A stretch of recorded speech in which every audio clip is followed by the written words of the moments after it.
Even if I lie forever, I will never cease to be amazed at how quickly a person's fortunes can change. A week ago, I was happy as a clam. My two children are in college and doing well. My wife Donna has taught third grade at a local school since she graduated from college 22 years ago.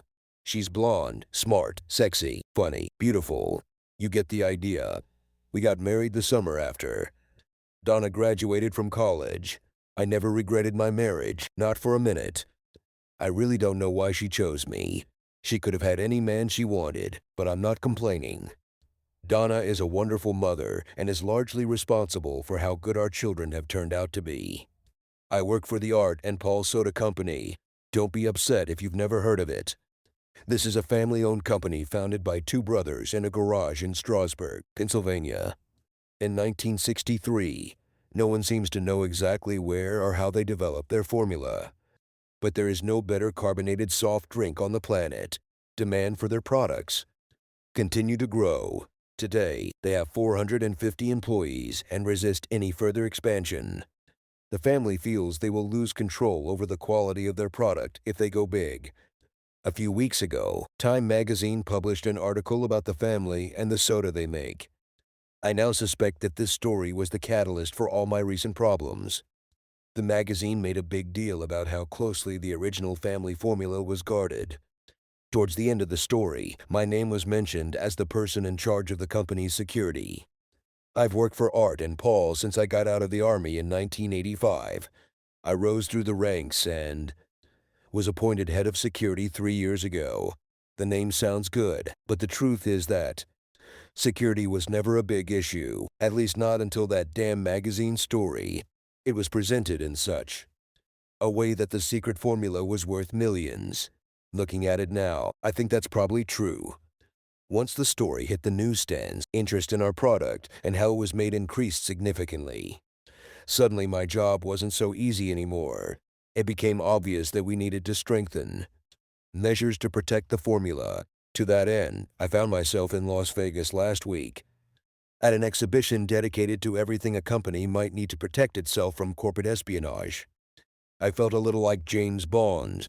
I actually picked up some very useful ideas and even ordered some hardware and software for the company. The last day of the show was Saturday. By Saturday evening, I was mentally exhausted from trying to absorb so much information. I was sitting in the hotel bar, sipping beer and relaxing. I didn't expect anything and just relaxed. Then I heard someone sit down next to me, and I casually turned my head to look in that direction. I almost fell out of my chair. Standing next to me was a beautiful red-haired girl in a short dress with a low top. Her breast formed an incredible valley that a man could stare at all night. Well, that's exactly what I did. Are you going to spend the whole night filming Gemini? Or are you going to buy the girl a drink? She asked me, flashing a beautiful smile.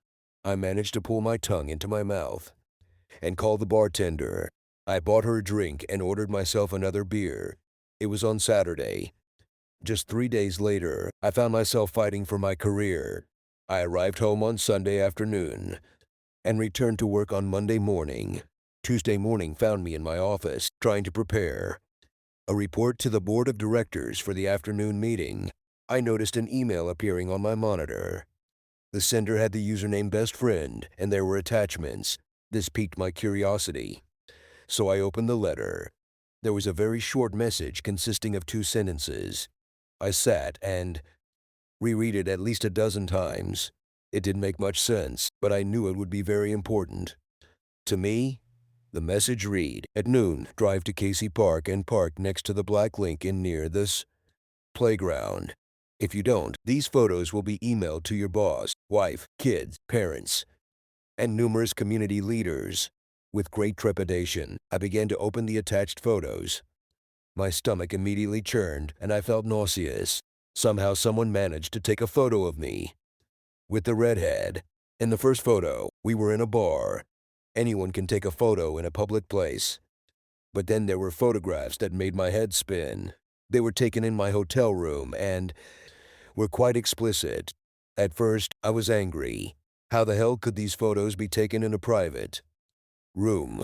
This was a violation of my rights. Whoever made them broke a lot of laws.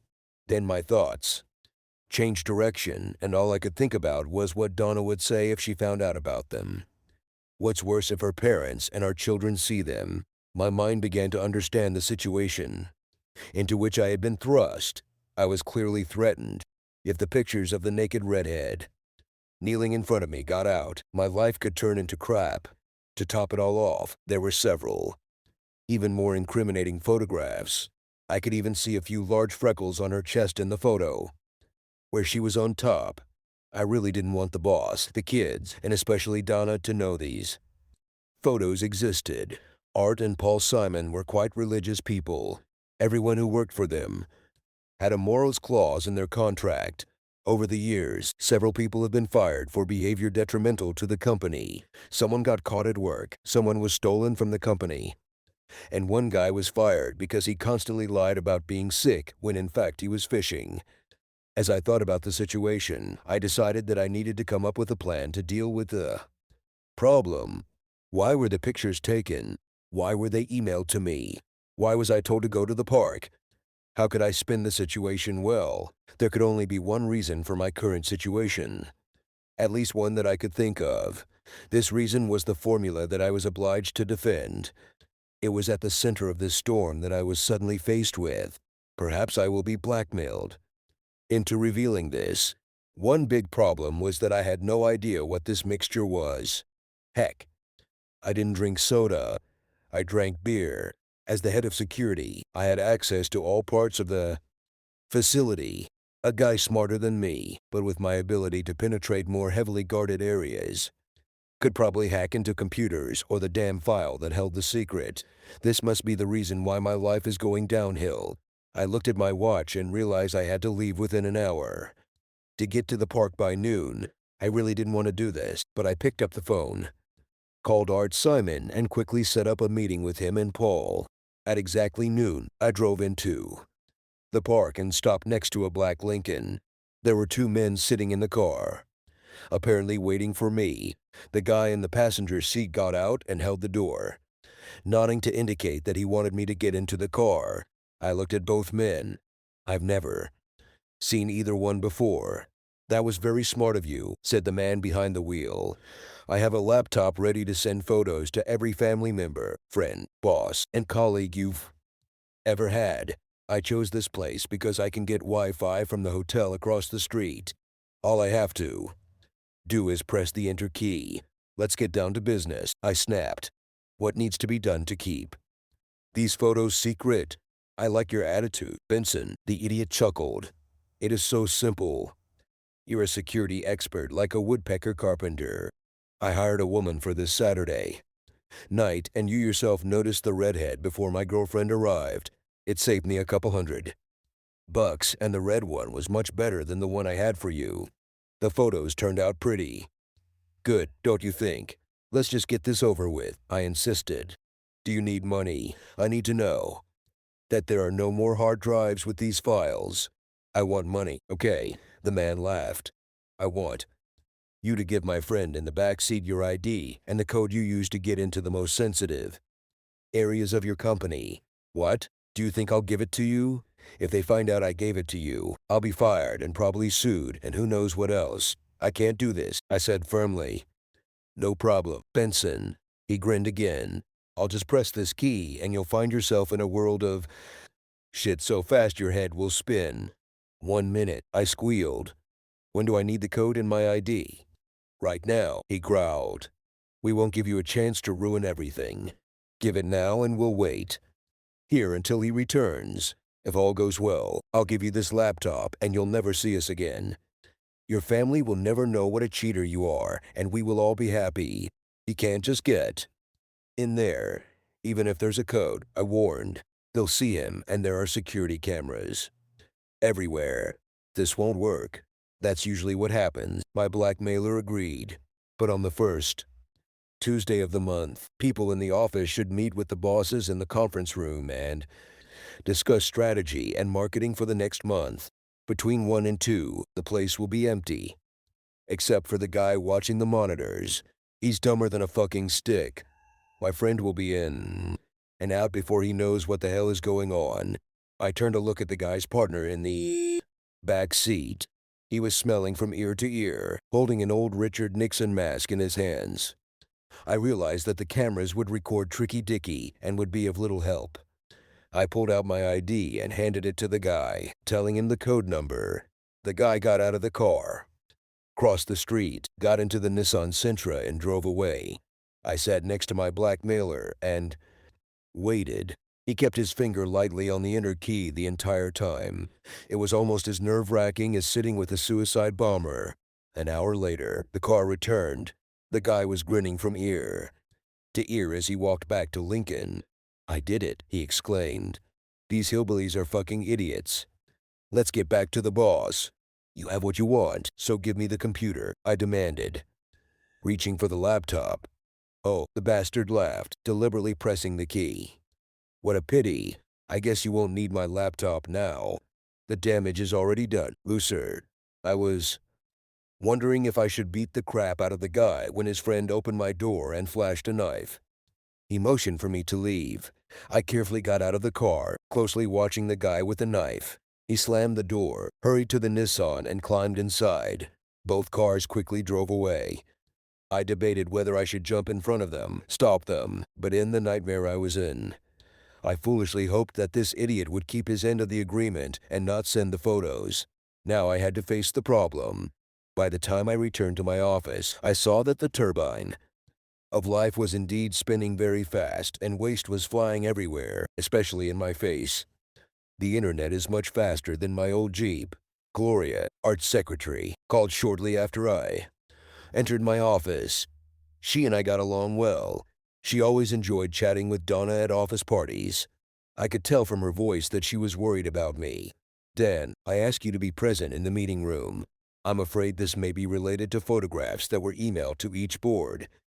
Remember some time ago," she added, "I don't want to judge, but I can't believe you did this to your marriage. Donna loves you so much. I think that's my problem, Gloria. I think she loves me enough. Of course, this is much more than I deserve. I'll get up now," I told her. I had to walk past Gloria's desk to enter the boardroom. When I entered the office, she was already waiting for me. She motioned for me to sit down and pointed to a chair. "They told me to ask you to wait here, Dan. They'll send for you soon," she promised. "Do I know your friend?" I looked at Gloria and saw a photo. On the monitor, Gloria enlarged the pictures so that the red-haired woman's face and upper body filled the entire screen. The woman had red hair scattered across her face so that only her smile was visible. I had to admit, she did have a big smile. "Do you spend a lot of time in Vegas?" "Gloria," I asked. "If not, then it is unlikely that you know her." I had to sit and cool my heels for almost half an hour. Gloria seemed to like the photos. She looked at each of them several times. Then she picked up the phone and called someone. I realized it was too good for her for me to resist. She was probably calling her friends and neighbors to tell them about the wonderful porn she had received and would send to the few people in the world who had not yet seen the pictures. While I waited, my mood became darker and darker. Finally, Gloria got a call and turned to me. "You can go now, Dan." I entered the room. There were 7 of them. Art and Paul were there, of course. The rest, except one, were family members. Paul's wife died several years ago, and her daughter Gwen took her place on the board of directors. Art's wife Mildred sat to his left. The others are Art's son, Paul's son, and company CFO Bob Robinson. "Dan, we invited you here today to listen to your explanations about these photographs and the blackmail that followed them," Art said. "We want to hear your side of the story before we make any decisions." I looked everyone in the eye before formulating my answer. "I've always heard that it's best to make these things personal, like the defendant looks at the jury. I turned to you as soon as I realized that there would be an attempt at blackmail. As you know, Art, I was able to very quickly develop a plan that should allow the company not only to keep the secret of success, but also to find out who was behind the attempted theft," I replied. "That part went very well, Dan," Art agreed. "We have already received a couple of reports from the company you recommended. They're following these thugs as we speak. This idiot stole my wife's recipe for a rather bitter drink that she likes to serve during the Christmas holidays. The problem is what you did that allowed you to be blackmailed. These pictures are very disturbing. You are a married man, and you were in Vegas representing our company. I claim that the photographs were taken illegally. They have invaded my privacy and should not be considered. What I or any of you do behind closed doors is our business and is not subject to review by our employers, friends, or acquaintances. I concluded. The problem is we know what you did behind closed doors, Dan. It's a family company and we have pretty high standards, although they're actually quite reasonable. Paul replied, we keep our merry egg vows sacred. We cannot condone or ignore this kind of action with a lady, no matter who she is. I saw that I could not convince them that my privacy had been violated and they should ignore the photographs. I knew that if I threatened to sue, they would show me outside even faster. Their beliefs were not shaped by the courts. I thought about it and decided to leave. I'll have to discuss my options with a lawyer. I knew this would be a costly and ugly lawsuit and was hoping for a better resolution. I have nothing more to add. I concluded, and now it must be. Suddenly the door swung open and Gloria entered the room. This was extremely unusual for her, and it was clear that she was very nervous. I am so sorry. I hate interfering with the board of directors, but I will never forgive myself if I don't at least try. Mrs. Benson, to see you. Donna entered the room and walked straight towards the group. She held her head high and looked gorgeous despite wearing a long, simple coat and carrying a large bag. I apologize for interrupting you, ladies and gentlemen, but I believe I have some information that may shed light on this situation and prevent you from making a terrible mistake, she announced. Mrs. Benson, Donna, Art answered kindly. It is clear that you will be upset, but this meeting room is not a forum for internal struggle. We are sorry this happened, but we must take action. Your anger at Dan is not what we want to see here. Anger at Dan? Donna laughed. I love him more than ever. You all know what a wonderful worker, father, and husband he was. Now that you've seen the pictures, you also know what a great lover he is. I hurried to Donna and, taking her hand, dragged her out of the room. She didn't give in and pulled her hand away. Dan, you are such a wonderful husband. This is what I have to do. I want them to know the truth, and I know you won't tell it, Donna insisted. I will do it. What exactly is the truth Dan is hiding from us? Donna asked a very confused Art Simon. The truth is this. The woman in the photographs is me. I had a seminar in Los Angeles the same week Dan was in Vegas. I surprised him by arranging my flight home so I could spend one night in Vegas. It turned out to be one of the best dates I've ever been on, if you know what I mean. Donna laughed, pointing at the photos in front of the group. In fact, I see some evidence lying on your conference table. Wow. Did you buy any oceanfront property while you were in Las Vegas? Mrs. Benson asked Bob Robinson. If we believe your story, we'll probably believe anything, right? If you really are the woman in these photos, why didn't Dan just tell us ahead of time and skip all this trouble? It's easy, Mr. Robinson, Donna replied. Dan is a real gentleman. He would rather be fired than embarrassed or humiliate me. There is nothing he wouldn't do to spare his family pain. Gloria called me and told me about the photographs and her suspicions that I was the woman in the photographs. I immediately opened my email and realized they were taken in our hotel room without our knowledge or permission. Dan was willing to come here and take whatever you had to offer to protect me. I think this is the kind of person this company needs. If this is true, and I personally don't believe it is, then why do you call yourself this Red Lady? Asked Robinson. Aren't you making this up so he can maintain his position in the company? Why else would you want to embarrass yourself by making such a wild statement? It's simple again, Mr. Robinson, Donna objected hotly. I'm ashamed that someone could be so vile as to take pictures of my husband and I while making love. The truth, however, is that my love for my husband far exceeds any personal embarrassment I may experience. I will not stand by and allow him to be slandered or insulted. He is a wonderful person with an impeccable reputation and should never tolerate this. How old are you, dear? Asked Mrs. Mildred Simon. Donna turned her attention to Art Simon's wife. She looked at the older woman for half a minute before answering.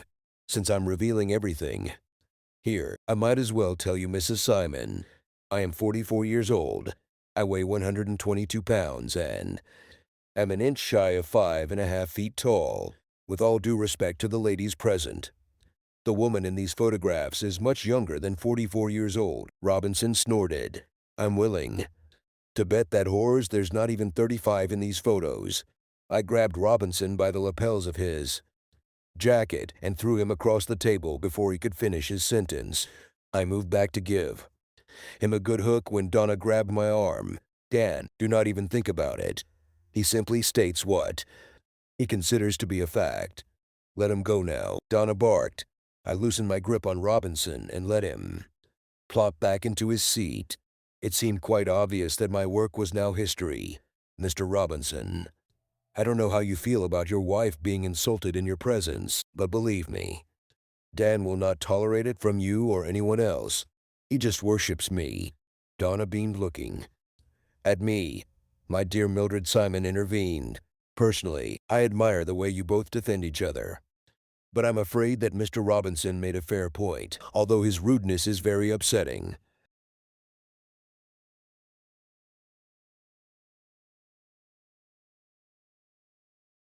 Visible in any of them because her hair always falls on her face. Donna took a red wig from her bag and placed it on her head over her blonde hair. The group at the table looked unconvinced. You seem to have a red wig, Mrs. Benson, but the age difference is still a serious obstacle for us, Mildred Simon said. For example, it's hard for me to accept that you are the woman in the photographs. It is quite possible that you will go to great lengths to save your husband's position in our company. You have no idea how far I would go for Dan, Mrs. Simon, Donna replied. Do you accept that if the woman in the photographs is me, then Dan did nothing wrong? That he essentially helped your company prevent the theft of your formula to great personal embarrassment and ridicule?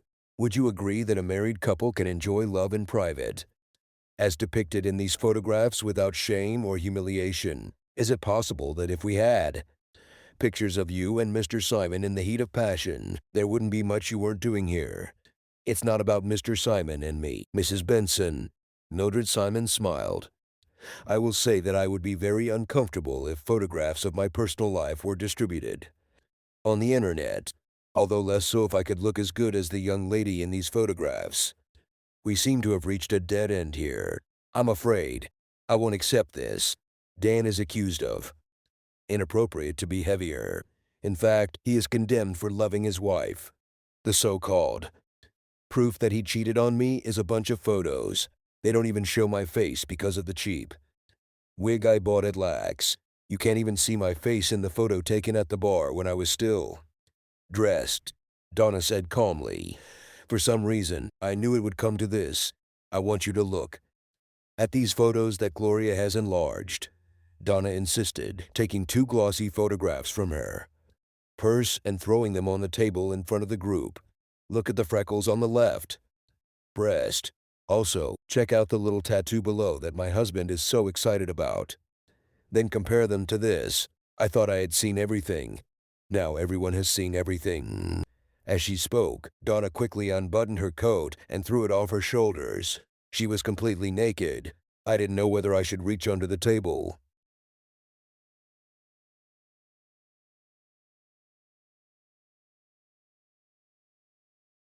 Erotic about seeing your wife naked in front of other people. I've seen her naked for 22 years, but she's never looked sexier. Mr. Simon, please look at the photographs, then at my left breast, and then down. What conclusion have you come to, sir? Donna asked Paul Simon, walking up to the table, and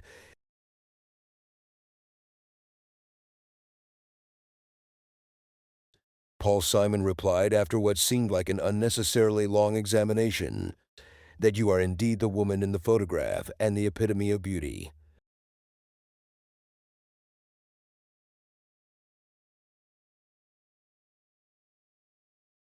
In retrospect, during this process, you were both subjected to unfair accusations bordering on slander. I now propose that the board of directors formally apologize to Dan Benson, acknowledge that his quick thinking saved our company from losing our formula, and give him a bonus of $5,000, as well as a 5% increase in his salary. He continued, "Any other suggestions?"